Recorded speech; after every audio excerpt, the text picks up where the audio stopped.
Now I'm here to review the much maligned Resident Evil 6, and it's copped a lot of flack since it was, I guess, announced and then released, and it wasn't quite what people expected. But the main thing about this game is the fact there's a lot of choice. There's different campaigns, different play styles.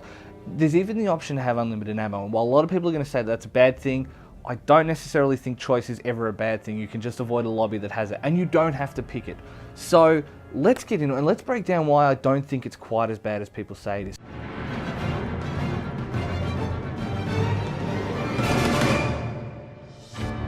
Resident Evil 6. Story-wise, it continues on after 5. There's a group called Neo Umbrella who are still doing bioterrorism. It's less about zombies and more about mutated human beings.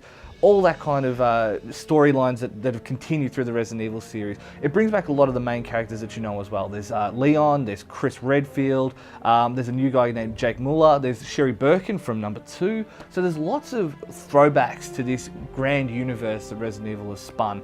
And I think that's what a lot of people are expecting. They saw Leon, they expected Resident Evil 4. And while Resident Evil 4 was amazing, I don't think we're ever going to get another one. I think of itself, it sits in its own time.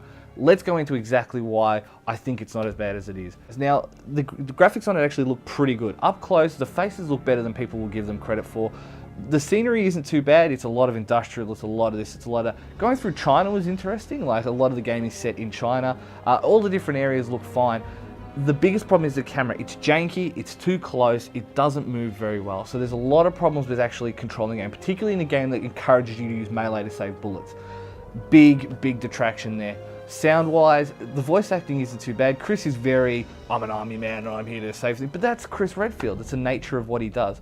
Leon, a little bit better voice acting and as a result, better storytelling, but it's all pretty good. Like, it's never quite as bad as You're Almost a Jill Sandwich, and I think cinematically, this game delivers in a big way. It's a little bit bay with the explosions, but it's still pretty good. And besides that camera, it still looks very nice. So I'm going to give the presentation on this one a 7 out of 10.